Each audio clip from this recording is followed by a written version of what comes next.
This is Tom Duty, middle-aged American living in New Jersey near the Lincoln Tunnel. If you were to visit my website, you would type Howdy Doody into Google.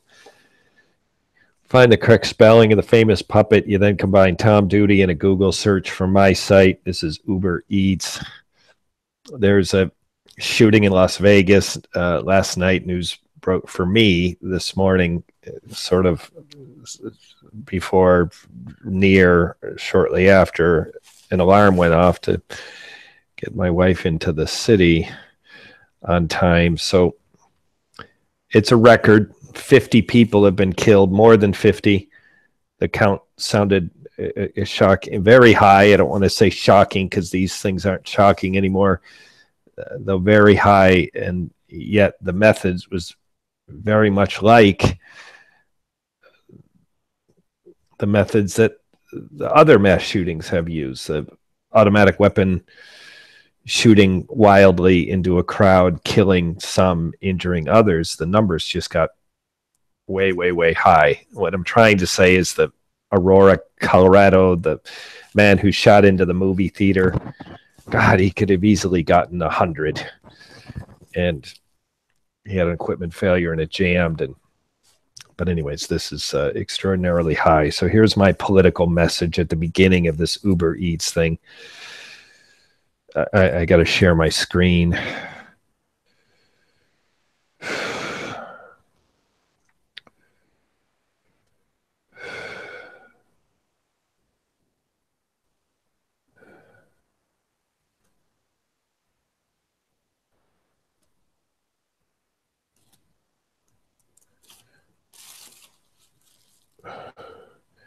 So here to tie in this shooting, it doesn't, I can just see my liberal friends posting about need for gun control, and it's absolutely true.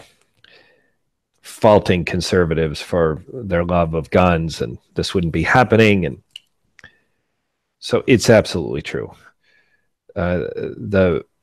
The exaggerated, there is truth in the fact that a couple of misnomers by conservatives. Sandy Hook did happen. Okay, it was not a hoax like many propose. Barack Obama was born in Hawaii.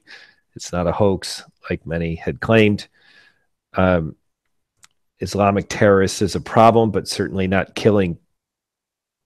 We seem to have a better handle on Islamic-inspired terrorism than things like the white local American who shot people in Vegas. So it's very easy to say how wrong the conservatives are.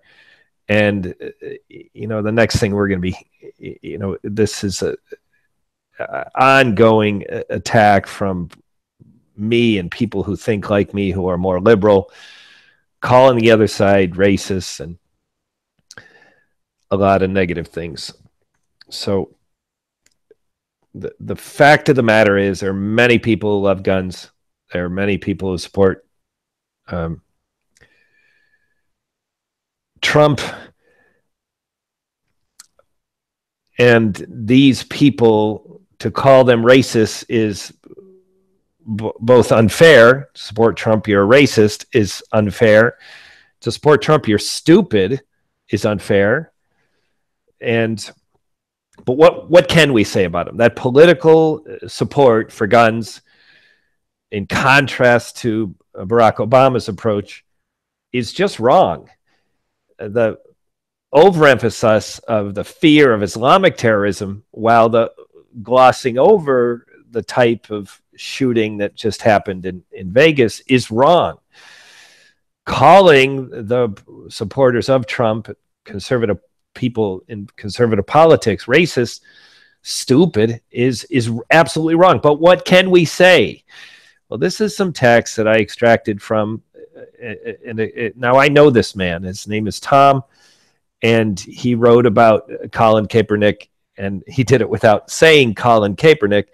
But to me, it is if we can say one thing about the conservatives who are proponents of guns and Trump and conservative politics that have clearly gone mental, this is one thing that can be said. They crave stability. They crave reality matching their expectations. And this is his words. He writes, matter of common courtesy. What he's saying is that the Colin Kaepernick NFL has violated common courtesy. Well, you know, Tom sees it as courteous, and I see Colin as courteous.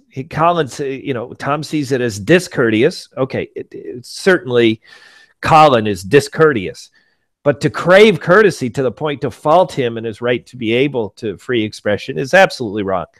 It's breeding division. Absolutely not.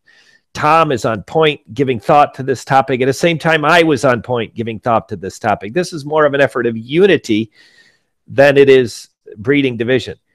Pampered millionaires. Etiquette. Come on. Etiquette is this unenforceable, mysterious manners. We need to have better manners. Again, craving reality to match our expectations. We want people to be polite and hold doors, and sure we do, but let's not use that as a faulting of Colin Kaepernick and everything that he's done. This guy Rocco sang the national anthem 10,000 times in Municipal Stadium. 10,000 is a complete exaggeration, but according to Tom, Rocco described himself as 10,000 times. Whatever it was a lot. And this, in Tom's text, in the context of Tom's text, again, I only have excerpts, he craved that predictability, the redundancy, wanted life to be like life was yesterday. And then he claimed, I don't want to do that one. That was a little more complicated. Fortunately for Scotty, he never had to deal with people like Colin Kaepernick. No, that's unfortunate for Scotty, because now we have a billion people who want to not have to deal with Colin Kaepernick. And then he closes so fittingly, I'd rather not contemplate. Well, Tom, crystal clear. By the way, I wrote this up. I wrote my reaction. I put it on Facebook, and Tom liked it. So I spoke in my intro and in the complete text saying that if I had the fortune of getting Tom's attention, well, I did get the fortune of Tom's attention. And he describes, I'd rather not compliment. I just don't want to think about things. I want things to be the way they used to be, is what he's saying. So in other words, what I'm saying is, here this horrible shooting happens. Liberals are going to be attacking conservatives and calling them gun nuts and everything. And I'm going to be one of them. However, to call them racist, to make the more exaggerated claims about all the Trump supporters and conservative politics is just not fair. But what can be said, I'd rather not think about it. I'd rather not think about it. I'd rather not think about it. Now, those are Tom's words. So moving back to I am going to get to Uber. Here is a building I delivered to. Now, this is supposed to, first of all, it's a very modern building. It's not just a skyscraper the way they used to be, the glass boxes. This has got some engineering put into it to accommodate some creative design. I mean, this thing looks like it's sort of stacked sort of creatively. And inside this building, it continues from the front door up to the rooms. So here's my point to tie into Tom saying, I'd rather not think about it. Listeners, the listeners whose attention I have on this series have to be doing or considering Uber Eats. So you are not random listeners. I of course can't prove that, but I have credible evidence that says my listeners on this series have a special interest in Uber Eats or Uber.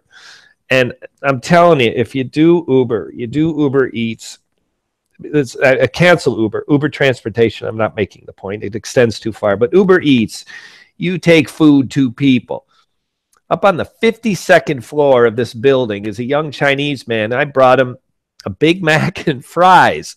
All right, so I'd rather not think about it, Tom says. I want the Chinese to be eating Chinese, and I want white people to be living on 50, this in addition to being this artistically inspired, creative, fun, exciting building. Looks really interesting from the outside.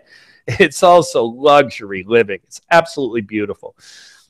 So back to Tom's. If you take, I'd rather not think about it. I want my Chinese to be eating Chinese food, and let's leave Big Macs and French fries for Americans. On the same night when I took to the Chinese guy, by the way, in his greeting, his name just can't be pronounced. So he doesn't even say it on his greeting. I called him to say I'm an Uber bicyclist. I'm a little slower than a car, and his greeting says Mingoah OOH or something. And when I met him at the door, I said, "How do you say your name, by the way?" It was nothing like what was spelled, which is why he didn't even bother spelling it. Anyways, cool guy. I was absolutely pleased to be able to bring him, and he's killing it. He's on the 52nd floor of this beautiful building. So, Tom would rather not think about it. Tom wants things to be reliable and steady. Now, what qualifies this young man to be living on the 52nd? For one thing, I'm sure he speaks Mandarin Chinese. In addition to that, he probably speaks Cantonese, and he certainly speaks English, and he's just a cool guy. If I made new friends, this is the kind of friend I'd want to have. But people who are moving politics into this, we love guns. The outside fears are more fearful. This almost local guy to Vegas that shoots up, that's not what I'm worried about. I'm worried about the Chinese occupying 52nd floor and eating French fries. I want my Chinese to eat Chinese food. I want my Latinos to eat Latino food. By the way, on the same night, I delivered hamburgers up to a Latino neighborhood, which is where I live, to a guy named Carlos. Carlos should be eating beans, rice, and beefsteak, according to conservatives, and they want to keep it that way. I really believe that. And Tom's words may not be saying that directly, but I believe it is characteristic of conservative politics. We want to make America great again. No, we want to make America the way we remember America. Well, fuck you. The way you remember America is just the way you remember America. That's not a political goal for this country, because this building isn't anything like what was in America in my lifetime. It's brand new. It's absolutely fantastic. It's luxury, and the apartment on the 52nd floor is occupied by a 24-year-old Chinese whose name can't be pronounced in the English language. So make America great again? No. What they're saying is make America the way I remember it to be. And, get over it, conservatives. So I think that's it. Here we go. Now I'm on to Uber. My political message is done. I have two accounts. I'm going to show this one. I did almost 6 hours online, and I did 8 trips. And there's the money I earned last week. Not great. This is typical. My wife was off 3 days during the week. My work from home office work kind of peaked. Kind of demanded a lot of my time. Then my wife is with my wife in the evenings and not doing Uber in the evenings. I ended up with only 8 trips for the week. So this is the wonderful thing about Uber, is that it can just push into a corner. Listeners, I will make this point: Uber versus Uber Eats. But I'm going to go further. Uber bicycle or walk versus Uber Eats or Uber transportation. I know this to be true. When you're trying to fit this work into predictable periods of time, when you involve a car and Uber, sometimes it gets very unpredictable. The disaster here is when you want to be done in an hour, and I know drivers this happened to. I don't have a car. I'm not done or interested in Uber transportation or Uber Eats by car, but all of a sudden they click accept, and next thing you know, they're going to JFK. Well, from my neighborhood, if you go to JFK on a Friday, you're going to be stuck in traffic. This is a 3-hour, maybe 4-hour ordeal. JFK on a Friday is huge. And these Uber trips go and they touch, accept, and next thing you know, they're committed for 3 hours or more. And So I'm setting cars, anything that involves Uber and an automobile aside. But with the bicycle or walking, the trips are much more manageable, much more predictable. Even if you get a trip that's longer than you want it to be, which I've gotten before, attending to intentions of meeting my wife's bus. The next thing you know, I'm meeting her at the apartment. So just recognize that there is a luxury of Ubereats. I dropped down to 8. I still didn't get 0. You know, my week was very, there were things competing for my time. And if I were depending on a car, I probably would have had 0 trips because I couldn't have risked it. I had very small pieces of time here and there that eventually accumulated to 8 trips during the week. So listeners, special interest in Uber, there is an advantage to walking or bicycle that does not work when you combine Uber and car, because Uber and car can take you far away. So again, I'm switching to my other account. This is my New Jersey account. I had to pass criminal background, use a different email address, and get a separate account. I'm having problems with the separate account. This is the New York account. 0 trips. I went almost 3 hours last week. 0 trips. So I got a problem with this. I don't know what it is.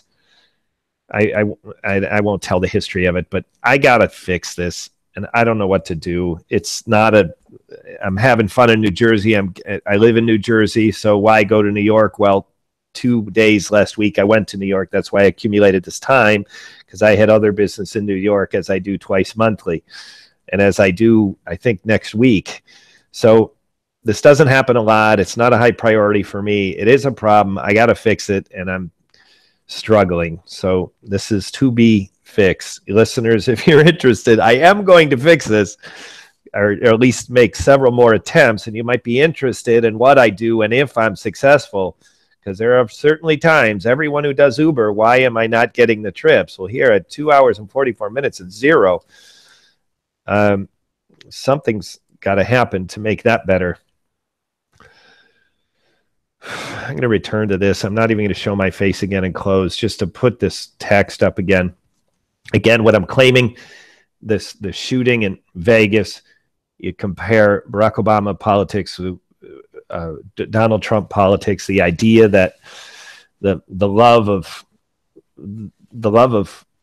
what's not true, Sandy Hook, Obama's birth, is currently in office. I mean, Trump loves to say stuff, and people who support Trump, want to believe what's not true. And it's got us misguided. And I mean, just the overemphasis on Islamic terrorism and the other emphasis on these local white angry gunmen who killed at least 50 in Vegas last night. There's something amiss. It's because our politics are wrong. And it's because our targets are wrong, because we got a president and his base that likes to believe things that aren't true. I mean, this Moore, who just won in Alabama, and Sheriff Joe Arpaio, who got pardoned, they were both Obama birthers. These people should be embarrassed to say that. Even Trump surrendered on that one. But yet he's in the White House. And certainly Sandy Hook, both Arpaio and the Moore, who just won in Alabama, these people are proponents of Sandy Hook conspiracies, Sandy Hook hoax. And this is consistent with the politics that say, make America great again. And make America the way I remember it. I remember Rocco singing 10,000 times, my friend Tom says. It's a matter of common courtesy, my friend Tom says. And most fittingly, I'd rather not contemplate. I don't want to think about it. I just want things the way I remember them to be. I want my Chinese eating Chinese food, and I want Carlos to eat beans and rice and beef steak. So this has been Tom Duty, middle-aged American living in New Jersey near the Lincoln Tunnel. If you were to visit my website, you would type Howdy Doody into Google. find the correct spelling of the famous puppet. You then combine Tom Duty and a Google search for my site. Thank you for listening. Have a good day, good evening, or restful night's sleep. Ciao.